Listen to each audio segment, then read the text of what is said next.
Yes, Mama. Your father and I have decided that you will marry Tochi, Ngozi announced, as if she were telling Adora to run an errand. Adora's eyes widened in shock. But Mama, I don't want to marry him. He's not what? Ngozi snapped, her voice sharp like a knife. Do you think you can choose who you want to marry?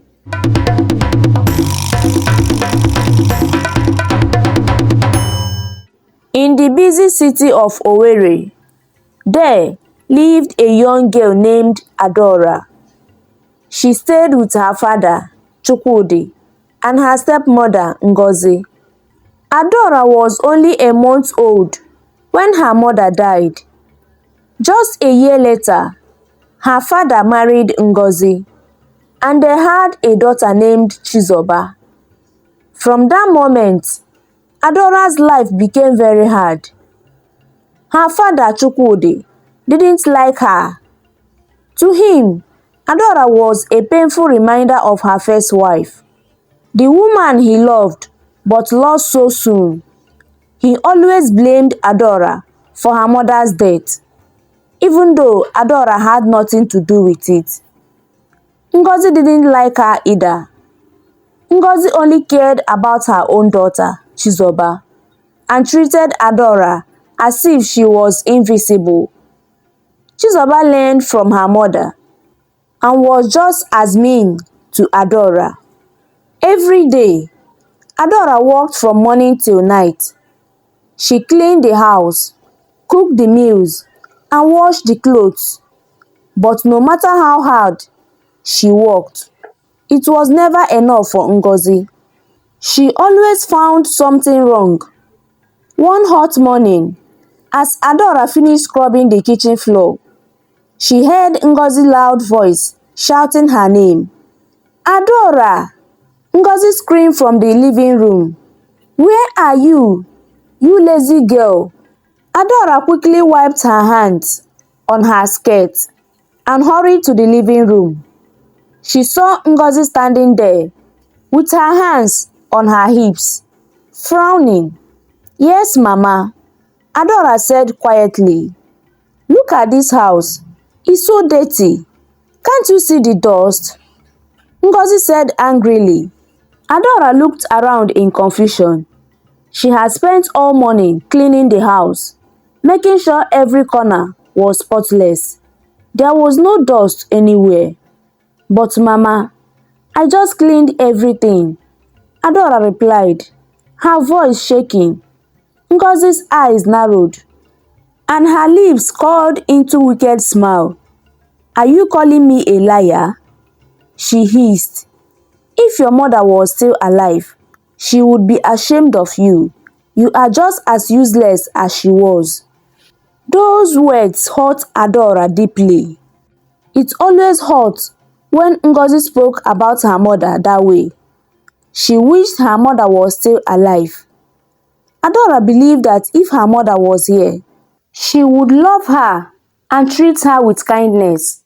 Maybe her father would have loved her too. Chizoba, who was sitting nearby, giggled. Mama, make sure she wash all my clothes too. She's so lazy. She doesn't know how to do anything properly. Adora stayed quiet, biting her lip. She wanted to cry, but she held back her tears. She had learned not to cry in front of them. Crying only made things worse. Ngozi would say she was being dramatic, and Chizoba would laugh at her. That night, when Adora finally lay down on her small bed, she couldn't hold back her tears anymore. She cried softly into her pillow, hoping that things would get better one day. Every day felt like a nightmare. Ngozi and Chizoba made her life so difficult. She wasn't allowed to play with her friends, and even the smallest mistake got her punished. Some nights, she went to bed without eating because Ngozi refused to let her have dinner. Years later, when Adora turned to 15 years old, She overheard her father and her stepmother talking in the living room. She quietly stood behind the door, listening to their conversation. "Chukwudi, we can't keep running from the debt collectors," Ngozi said, her voice full of frustration. "If we don't pay them soon, they will take everything from us." "I know, but I don't have any money left," Chukwudi replied, rubbing his forehead. "I don't know what to do." Ngozi was silent for a moment. Then she leaned closer to Chukwudi and whispered something that made Adora's heart skip. "We can marry Adora off to Tochi. I heard he is in search of a wife," she said. Chukwudi looked at her in shock. "Tochi? But he is very old for my daughter. And he is crippled. Adora is still a child. How can I give my daughter to him?" Ngozi crossed her arms and frowned. "She is 15, Chukwudi, not a baby. So if Tochi is crippled, he's just 40 years old and rich. That's all that matters. It's time for Adora to make herself useful. Besides, I was close to her age when I married you. I was 19. If she marries him, he will clear our debt and we can finally live in peace. It's the best solution." Chukwudi insisted, "But I can't just give Adora away like that. Even though her presence irritates me, I can't imagine giving her to someone like Tochi." Ngozi's eyes flashed with anger. "If you don't marry her to Tochi, we will lose everything. The debt collectors will take our house, our land, and everything we own. Do you want that to happen?" Adora's heart raced as she listened. They were planning to marry her off to a man she barely knew, just to clear a debt. And Tochi, who was known for being bitter because of his injury, was the last person she would want to marry. She slipped away quietly from the door, tears rolling down her eyes. Her dreams of going to university and marrying for love were shattered. Her own father was ready to give her away, like she was nothing more than an object. Adora felt trapped. Her life was about to change forever, not for good, and she didn't know what to do. For days, Adora kept quiet, hoping that her father would change his mind. She didn't want to marry Tochi. She didn't want to marry anyone yet. She was only 15 years old, and she still had dreams for her future. But things only got worse. One afternoon, as she passed by the living room, she overheard her father and Ngozi talking again. "We can't delay this any longer," Ngozi said sharply. "Tochi had agreed to clear all your debts if Adora marries him.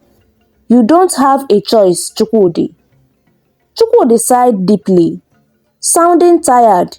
"But she's still so young, Ngozi," he said, his voice full of worry. "Young?" Ngozi scoffed. "She's 15. She's old enough to marry. Do you want us to be thrown out of the street? If you care about this family, you will let her marry him." Adora's heart raced as she listened to their conversation. She felt trapped, like a bird locked in a cage. Her own father was being forced to marry her off because of his debts. She didn't know what to do. That night, after everyone went to bed, Adora lay in the dark, tears streaming down her face. She wasn't ready to marry anyone, especially not Tochi. But the weight of her father's debt hung over them like a dark cloud. She didn't know how to escape. The next morning, Ngozi called Adora into the living room. The look on her face told Adora that something bad was coming.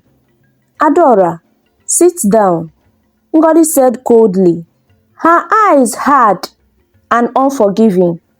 Adora sat down slowly, her hands trembling in her lap. "Yes, Mama, your father and I have decided that you will marry Tochi," Ngozi announced, as if she were telling Adora to run an errand. Adora's eyes widened in shock. "But Mama, I don't want to marry him. He's not what?"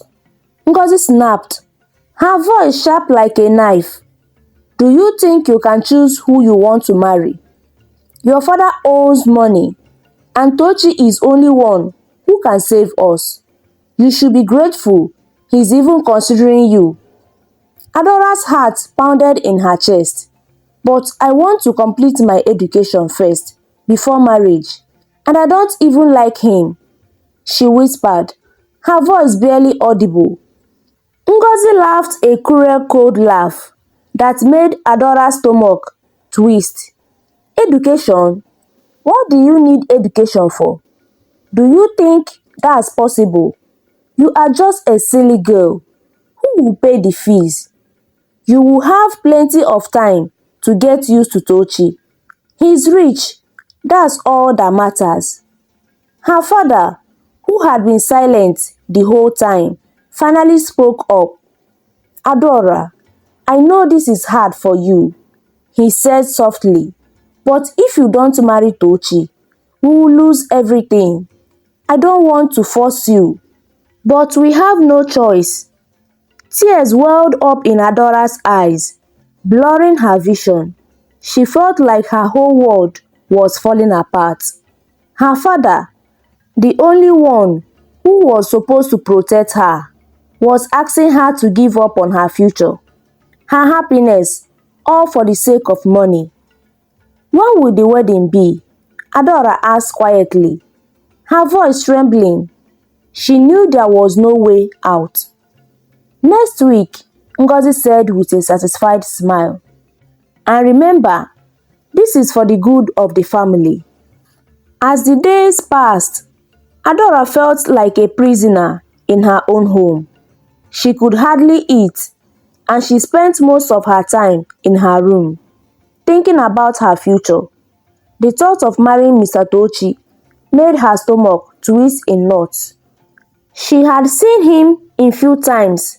He was tall, with sharp features, and a stern look that made people avoid him.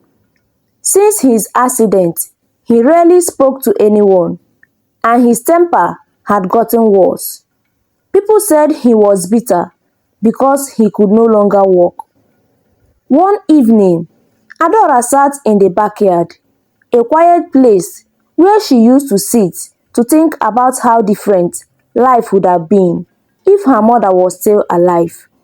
She hugged her knees to her chest and cried, "Why is this happening to me?" Adora whispered to herself, tears rolling down her cheeks. "I don't want to marry him." Just then, Adora heard a footsteps. It was Chizoba's best friend, Olivia, who had heard about the arranged marriage and had come to check on her. Olivia was also 15 years old. "Adora, I am sorry," Olivia said softly, sitting down beside her. "I heard about the wedding. Are you okay?" Adora wiped her eyes and shook her head. "I don't know what to do, Olivia," she said, her voice full of despair. "My father said I have to marry him, or we will lose everything." Olivia hugged her tightly. "You don't deserve this, Adora. It's not fair." Adora leaned into Olivia's embrace, feeling a little comforted. "I don't care about his money," she whispered. "I just want to be happy." Olivia sighed. "I know, Adora, but sometimes life isn't fair. Maybe there is a reason for all of this. You are strong, Adora. You will get through this. I know you will." Adora nodded, though she still felt lost. She didn't know what the future held, but she knew one thing for sure. The wedding was going to happen, whether she liked it or not. The day of the wedding arrived faster than Adora could ever imagine. The house was bustling with excitement, and people were happy, decorating and preparing for the event. But Adora's heart was heavy. Everyone else seemed happy, but she felt only fear and sadness.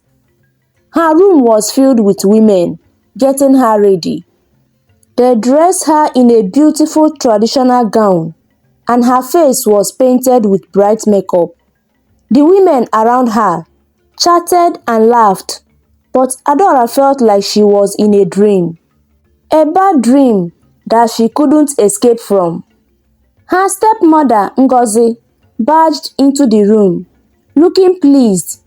"Look at you, Adora. You should be smiling. Today is your big day." Adora forced a weak smile, though it didn't feel real. "I don't feel like smiling, Mama," she said softly. Ngozi's face hardened. "You should be thankful. Many girls would dream of marrying a man as rich as Mr. Tochi." Adora stayed quiet, knowing there was no point in arguing. Her fate was already decided. Moments later, her father entered the room. His face was full of joy, and he didn't seem to notice Adora's sadness. "My daughter," he said with a smile, "today you are saving this family. You are doing a good thing." He patted her shoulder as if that would ease her pain. But Adora didn't feel comforted. She felt numb. "Yes, Papa," she whispered, her voice barely audible. Before long, Adora was laid outside to where the ceremony would take place. The sun shone brightly, and colorful decorations hung around the compound, filled with friends, neighbors, and family. Adora saw them all, but it felt like she was walking in a slow motion, her heart heavy. Tochi was waiting for her in the center, sitting in his wheelchair. He looked stern, and his face didn't show any kindness or warmth. Adora's stomach churned as she walked closer to him. She had only seen him a few times before their marriage, but each time she seemed even colder. Now, looking at him up close, she saw no hint of happiness in his eyes. He looked tired, angry, and bitter. The ceremony began, and the elders started the traditional rites. Adora tried to focus, but her mind was far away. She imagined a different life, a life where she wasn't being forced into a marriage she didn't want. She thought of her mother, who would have never let this happen if she was still alive. Moments later, the ceremony continued with dance and refreshment. Everyone was happy and excited for them. The marriage ended successfully. Tochi and Adora began a new chapter of their life as husband and wife. When they got home, it was a big mansion, the kind that looked grand and impressive on the outside. But to Adora, it felt cold and empty, like a place with no love. She was shown to the bedroom where she would spend her first night as a married woman. She stood by the window, staring outside, trying to hold back the tears that threatened to fall. The door creaked open, and Tochi wheeled himself into the room. He looked at her briefly, but said nothing. After a long silence, Tochi finally spoke. "You don't have to pretend to be happy," he said coldly. "I know you don't want this marriage, just like I didn't want it." Adora looked at him in surprise. "Then, why did you agree?" she asked softly. Tochi sighed, his face hard. "Because I'm not getting any younger. No other family would let me marry their daughter. I have no choice but to settle for you." Adora felt a wave of sadness washed over her. She and Tochi were both trapped in this situation, both unhappy with how things had turned out to. But his bitterness made it harder for her to feel any sympathy. "Do you hate me?" she asked quietly, her voice barely above a whisper. Tochi's expression softened for a brief moment, then turned cold again. "No, I don't hate you, but don't expect me to love you. I have stopped caring about people, not after all I have been through." Adora felt a deep sadness as she looked at him. She didn't know what had happened in Tochi's life that made him so bitter, but she could feel the pain in his words. "I don't expect anything from you," she said softly. "I'm just here because I have to be." Tochi nodded, his face showing no emotion. Without another word, he turned and wheeled himself out of the room, leaving Adora alone. She sat on the edge of the bed, staring at the walls, feeling like her life had been ripped away from her. The mansion might have been big and beautiful, but it felt like a prison, and Adora was the newest prisoner. The first few weeks of Adora's marriage to Tochi were just as cold and uncomfortable as she had feared. Every day, she woke up in the large, beautiful house, but it never felt like home. The mansion, with its high ceilings and grand furniture, seemed too big and empty for two of them. The silence in the house was almost unbearable. Tochi kept his distance, spending most of his time in his study or going out for business. He barely spoke to Adora unless it was necessary, and when he did, his words were short and without feeling. It was clear that he didn't want anything to do with her, beyond the fact that she was his wife. Adora felt like a stranger in her own home. "I feel so alone here," Adora whispered to herself one night as she sat by the window in their room. Outside, the moon shone brightly, but inside, the house felt dark and cold. Adora tried to find some comfort in her new life, but it was hard. Every room in the house reminded her of how trapped she felt. The servants were kind enough, but they always kept their distance, as if they could feel the tension between her and Tochi. Adora missed the warmth of her family, even though her father had forced her into this marriage. One morning, Adora woke up to the sound of voices coming from the living room. She walked downstairs and saw Tochi talking with an older man who looked familiar. "Who is that?" Adora asked one of the servants quietly. "That's Mr. Okafor," the servant whispered back. "He's Oga Tochi's cousin." Adora watched as Tochi and his cousin talked in low voices.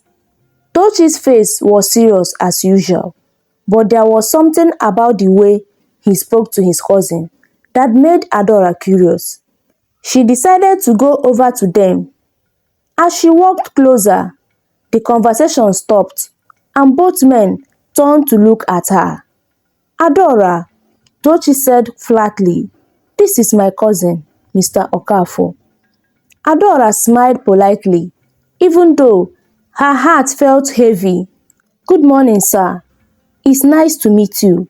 Mr. Okafor smiled warmly at her, his eyes kind. "Good morning, my dear. It's a pleasure to finally meet you. I have heard a lot about you." Adora forced a smile. "Thank you." Tochi didn't say anything, but Adora could feel the tension in the air. After a few moments of silence, Mr. Okafor turned to Tochi. "I will see you later," Mr. Okafor said, patting him on the shoulder. "Think about what I said." Tochi nodded, but his face stayed the same. Adora watched as Mr. Okafor left, then turned to Tochi. What did he mean by that? She asked, her curiosity getting the better of her. It's none of your concern, Tochi replied, his tone cold and distant as usual. Adora frowned, but decided not to push the matter. She was used to Tochi keeping things from her by now. He never shared anything personal, and she knew better than to try and pry into his life. She went back to her room, feeling even more isolated. As the day went by, Adora noticed that something was bothering Tochi. He became more distant, spending even more time in his study. Whenever she tried to ask him what was wrong, he brushed her off. One evening, while Adora sat alone in the living room, she heard Tochi's voice coming from the hallway. He was on the phone, and though she couldn't hear everything, she caught part of the conversation. They are asking for more money.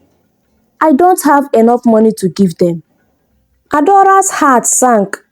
It sounded like Tochi was having money problems. Was that why he was so angry and distant? She wondered if there was more to his story than she had thought. The next morning, Adora decided to talk to him. She found him in his study, reading a newspaper, and knocked softly on the door. Tochi, she said carefully, can I talk to you for a moment? He looked up from the paper, his face unreadable. What is it? He asked, his voice flat. I have overheard you on the phone last night. Adora began, choosing her words carefully. It sounds like you were having money problems. Is everything okay? Tochi's face darkened, and he put the newspaper down. That's none of your business, he said sharply. Adora winced at the harshness in his voice, but didn't back down. It's my business, if it affects our marriage, she said, her voice trembling slightly. We are supposed to be partners, aren't we? You can talk to me. For a moment, Tochi said nothing. He just stared at her with hard eyes.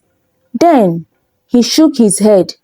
I don't need your help, he said coldly. I can take care of my own problems, and I don't marry you to share anything with you. So stop pretending like you care. Adora's heart ached at his words, but she refused to cry. She had already cried too much over this marriage. She wasn't going to let him see her tears again. If you ever need someone to talk to, she said softly, I will be here. Tochi didn't reply. He just turned his back on her and wheeled out of the room, leaving Adora sitting there, feeling more alone than ever. Days turned into weeks, and weeks turned into months, and life in Tochi's mansion remained the same. Adora and Tochi barely talked to each other, and when they did, it was always cold and distant. The silence between them felt like a wall neither of them knew how to break. It was as if they were strangers living in the same house, both trapped by the circumstances of their marriage. One afternoon, Adora was walking in the small garden behind the house, tending to the flowers. She loved spending time there because it reminded her of a story she had heard from a relative about her mother's love for flowers.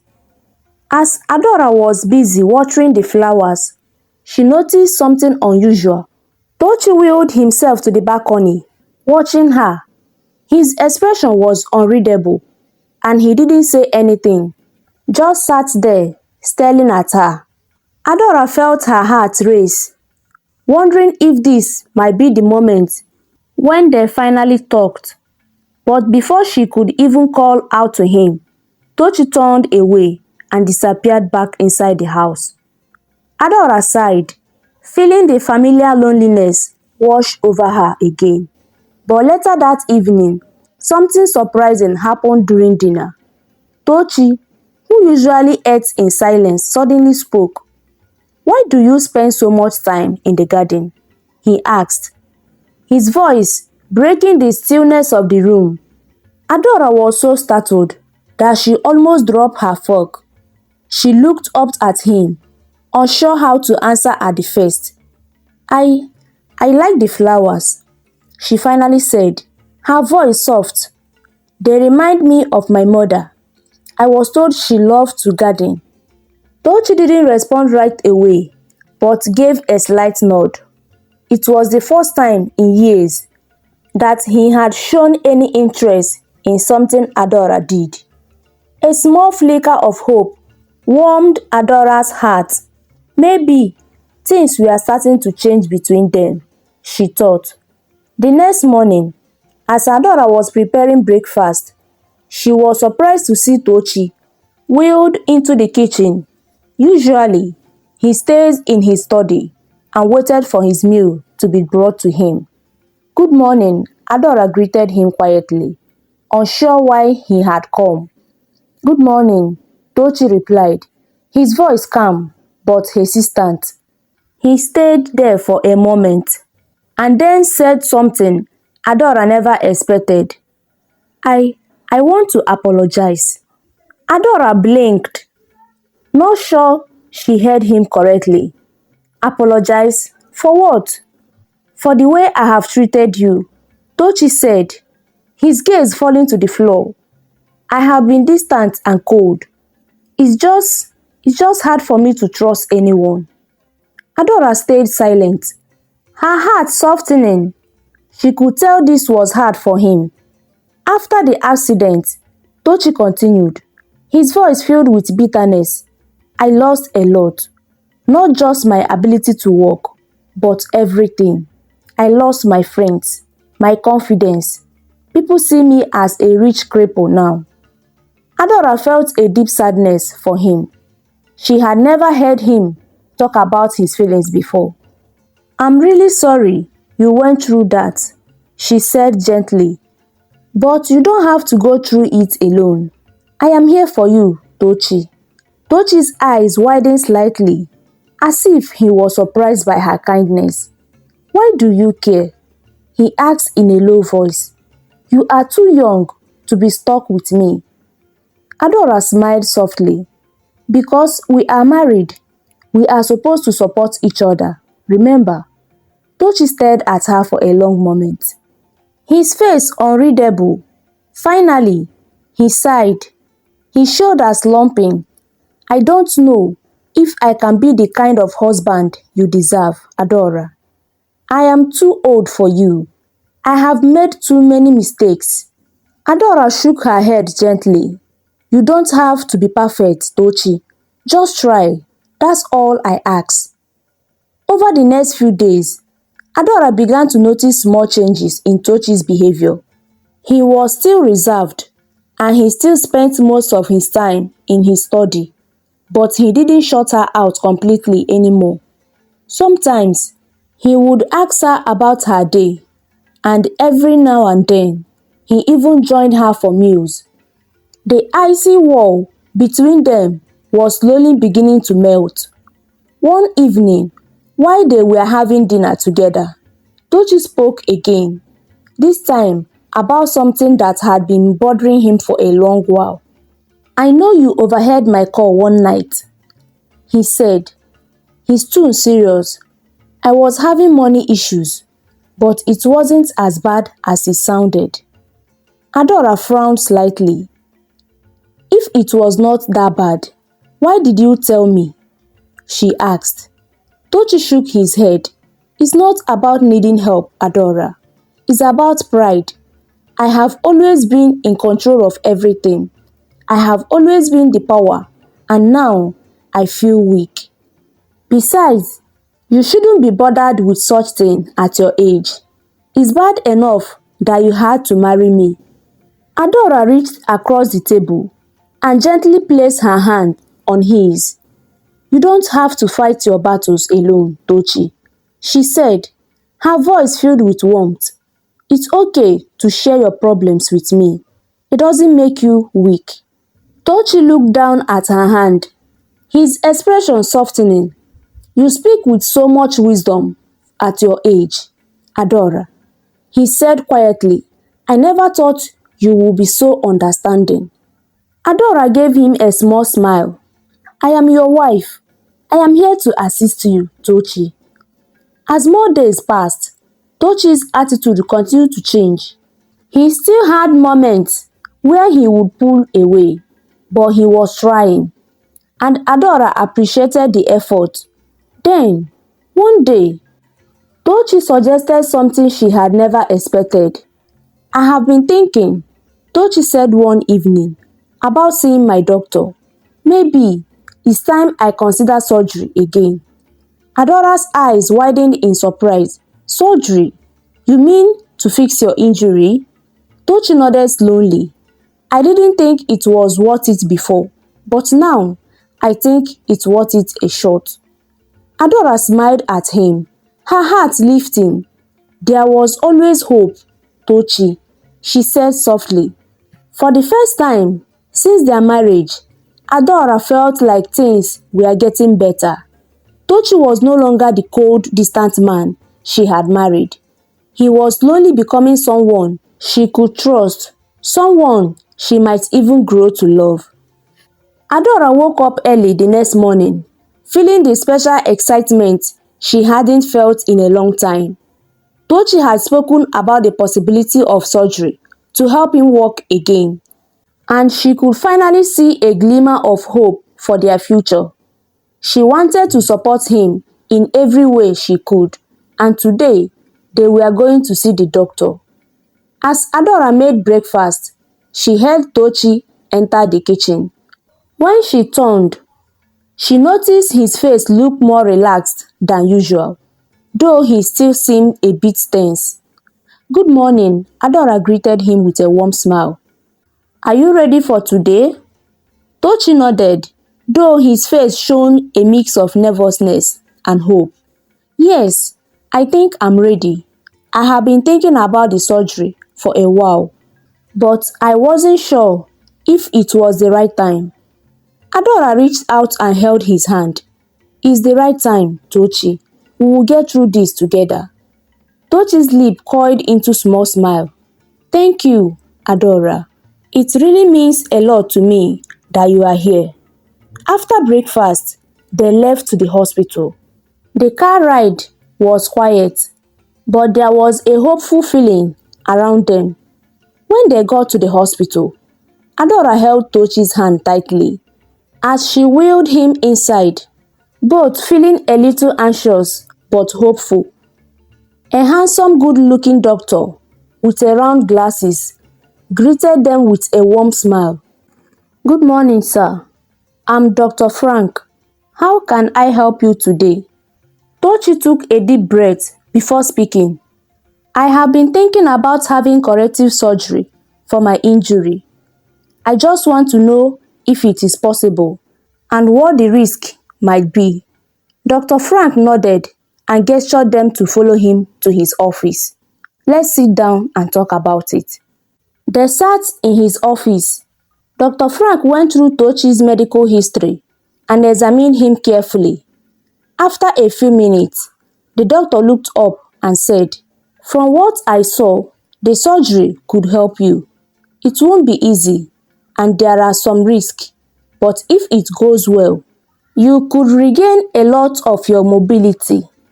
Adora looked at Tochi, who was biting his lips nervously. What kind of risks are there, doctor? She asked.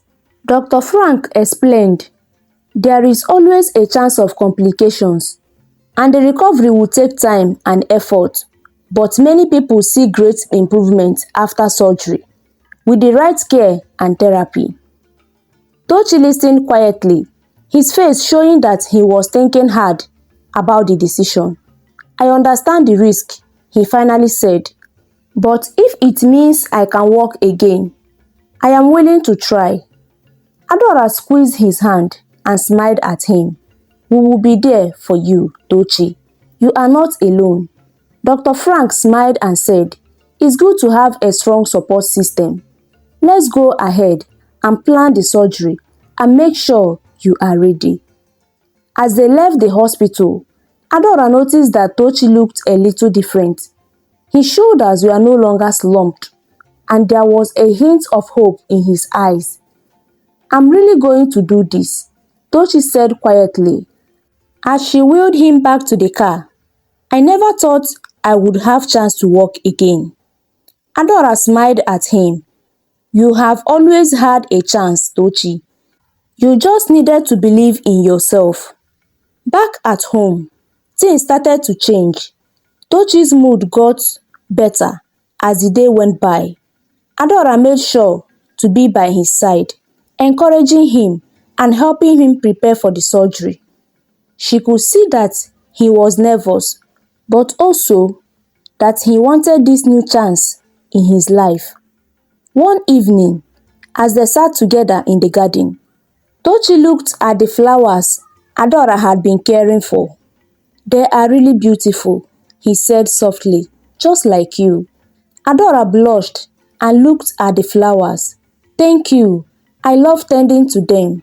They make me feel closer to my mother." Tochi looked thoughtfully.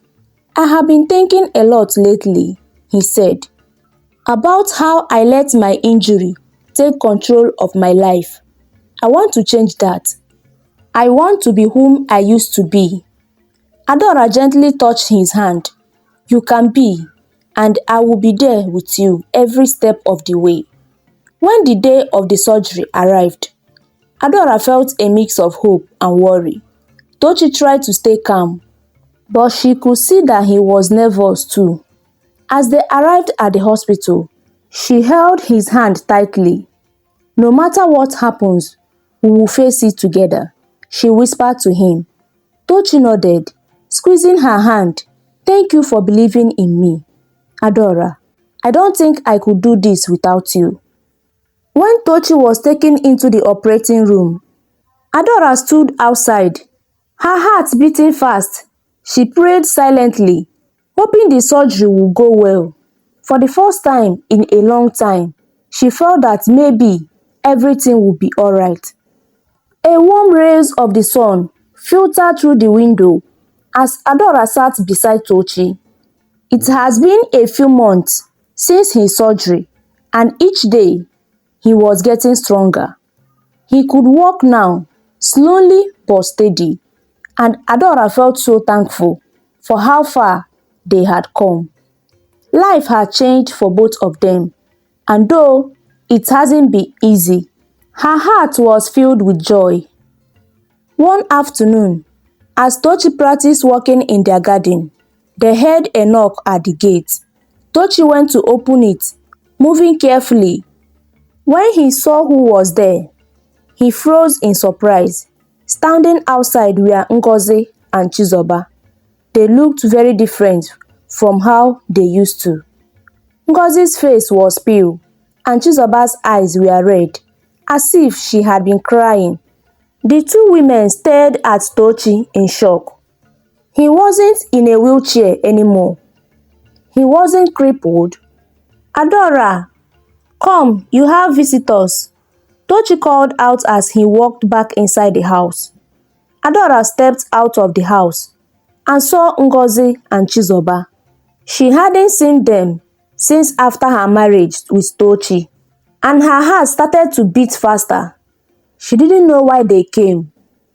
"Adaora, please, we need to talk to you," Ngozi said, her voice shaking. Adaora crossed her arms, looking at them carefully. "What do you want?" she asked, remembering how they had hurt her in the past.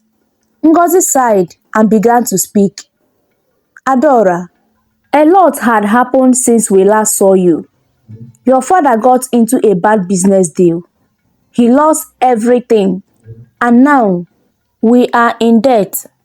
Chizoba even had to leave school because we couldn't pay anymore." Adaora stood there, listening to the shocking news. She couldn't believe it. They had sold her off for money when she was young, and now they were the ones with nothing. Ngozi wiped her eyes and continued, "We did you wrong, Adaora. I arranged your marriage to Tochi so Chizoba could have a better life. I thought it was the only way to help her. But now, everything is gone and we have nothing. Adora remembered all the pain they had caused her, forcing her into a marriage she didn't want. They had only thought about themselves, and now they were the ones suffering. We treated you badly, Chizoba added, her voice shaky. We are sorry, Adora. Please forgive us. Adora looked at them. She remembered the hurt they caused her. But she had learned a lot about love and forgiveness in the past few months. After a moment, Adora spoke. I forgive you, she said softly, but you must understand that your actions has consequences. You were greedy, and now you are facing the result of that. Ngozi looked down, tears rolling down her eyes. We just need a little help to start over again, she said. Adora thought for a moment. I can give you some food items for now, she said. And maybe Tochi will send some money to help my father for a short time. But after that, you have to find a way to solve your problems. Adora called one of their servants and asked him to bring some food for Ngozi and Chizoba. As the servant packed the food, Adora added, I hope things get better for you soon. Ngozi looked at her, filled with shame and gratitude. Thank you, Adora. Adora nodded and turned to go back inside. Take care, she said. When she rejoined Tochi inside the house, she felt a sense of peace. She had faced her past and had chosen to forgive. Now, she could move forward with joy in her heart, and Tochi promised to love and cherish her every day of their life. The story of Adora teaches a powerful lesson about forgiveness and personal growth. Despite being hurt and maltreated by those she trusted, Adora chose to forgive rather than to hold on to anger. She learned that holding on to anger only continued the cycle of pain, while forgiveness allowed healing and peace. The story also showed that greed and selfishness can lead to downfall, as seen in the case of Ngozi, Chukwudi, and Chizoba. In the end, it's kindness, love, and humility that bring true happiness and success in life. Thank you for watching this amazing story. Please kindly like, comment, share, and subscribe to our YouTube channel. See you on the next video.